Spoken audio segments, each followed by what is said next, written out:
Howdy folks, Nathan Adlin here in sunny West Virginia for an everything you wanted to know, or almost everything you wanted to know, on the brand new Ford F-350. Now, in the interview you're about to see, Roman interviews David Ives, who's an expert with diesels for Ford. He gets one thing wrong. This is actually a 350, not a 450.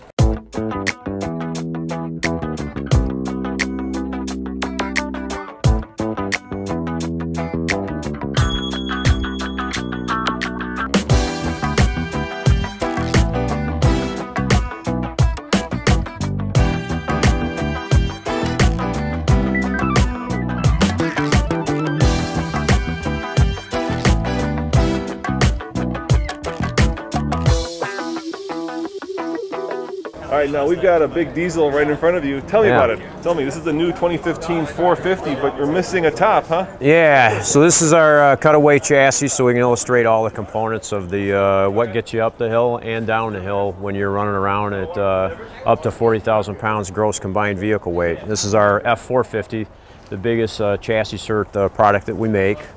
Let's just start out with the engine. We've got a 2015 upgraded 6.7 liter Power Stroke engine, which features a new turbocharger for 15. It's bigger, more powerful, allows for 10% more power, 440 horsepower and 860 foot-pounds of torque. And even more importantly, it improves our altitude performance. That's about a 10% power increase that you just heard there, going from 440 to, or from 400 to 440. Our altitude performance actually goes up by about 25 to 30% because of this bigger machine. We also have incorporated new fuel injectors. I don't know if we walk around here to the other side, they might have a cutaway on the injector that you can see. Now this is a full cab, so you can't really see down into the injectors, but we have new fuel injectors that extend the rich limit of the engine that allow us to take full advantage of this new turbocharger. Here you see the same charge air cooler system that we had before, and you can see the really rather impressive cooling system that we have on these trucks to allow them to run and maintain this maximum power going up grades with 40,000 pounds on it. Walk me through the four radiators. All right, okay. So first what we have here is power steering. Yep. Next we have the AC condenser. Next we have the low temperature loop radiator. This low temperature loop radiator is responsible for cooling the charge air, the transmission, and the fuel. All right, next we have the main radiator, or what we call the high temperature radiator, which is responsible for cooling the engine coolant and the oil and keeping the truck running up the hill at maximum power.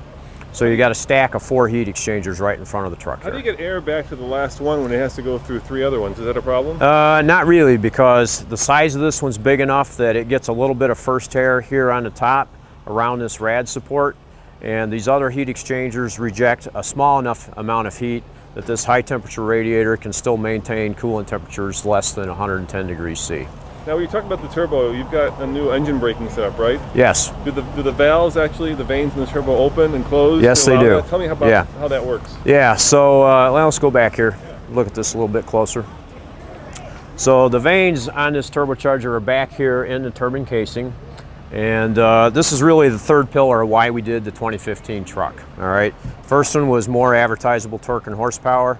Second was more altitude performance that we talked about earlier. And the third one, when you're going down the hill, is to have improved controllability and confidence in the vehicle going down steep grades. So what happens is, as the driver pushes the engine brake button to maintain a speed of say 50, 55 mile an hour going down steep grades, the vanes on this turbocharger will close down, which restricts the airflow coming out of the exhaust ports, going through the turbocharger and on down through the exhaust system, will build up substantially more pressure, which causes the engine to act as a brake, which will, through this drive line, hold the tires back so that the load is more firmly controlled without having to ride the foundation brakes. So when you get down to the bottom of the hill, you have maybe touched the brakes 1 or 2 times instead of maybe a dozen times, giving the drivers much more comfort and confidence with the capability of this new truck. Now, is that a new transmission or is that a carryover unit? This is a slightly modified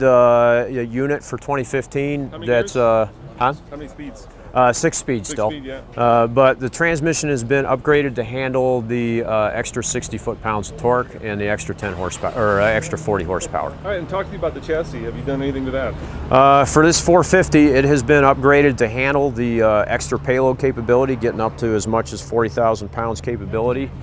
So you've got improved rear leaf springs. Let's walk over there, show me, yeah. All right, yeah, so here's a leaf spring kit back here. It's pretty standard as far as what you've seen on a 450 before, but it's just more capable. It's capable of handling much more payload. And we now have this, you can get this built in right at the factory and order it up on your truck to have this integrated fifth wheel assembly built right into the bed of your truck. Yeah, it's a mini gooseneck. It's pretty cool. Yeah. Yeah. Yeah, and you'll be driving some of these today when you're out on the drive. Yeah, there they go right now. Yeah, there goes the first one right there.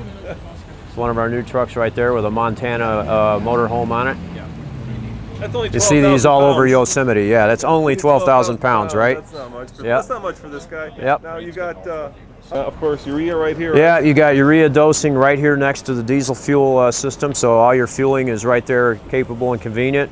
And this diesel fuel system, urea system, typically you have to dose that about once every 7,500 miles. All right, and how much power are you actually losing because of the emissions that I see right here? Right, this is all the emissions. Yeah, this is your diesel after treatment system. Yeah. You have 3 basic components here. You have a after treatment warm-up catalyst for reducing hydrocarbon. Right. There's an SCR catalyst along and about this section here. Here's the dosing mechanism for it right here that comes from this urea tank back here. And then lastly, you have a diesel soot filter that's there to eliminate the black smoke that you see coming out of some of these other buses around in the parking lot. No you more won't see rolling that coal, from man. any. No more rolling coal. No more rolling coal. Yeah, yeah. People are Now, gonna hate that. your original question was, well, what's that cost us in terms of fuel consumption? Generally, there is a small penalty for having all this equipment on here in terms of fuel consumption. That's less than a couple percent, and we've overcome that via improvements in the combustion system and a fuel system and a turbocharger system, such that actually back on our 2010 program, we actually improved fuel consumption for the customer as much as 20% in most drive cycles. And we've carried that over for the 2015 program. Same fuel consumption with 10% more power and 60 foot-pounds more torque, 30% more altitude performance. Nathan, check this out. It's a King Ranch. That's right, and we're going to be driving a lot of these vehicles, so stay tuned for that. For the Fast Lane Truck, this is Nathan Adlin. See you next time.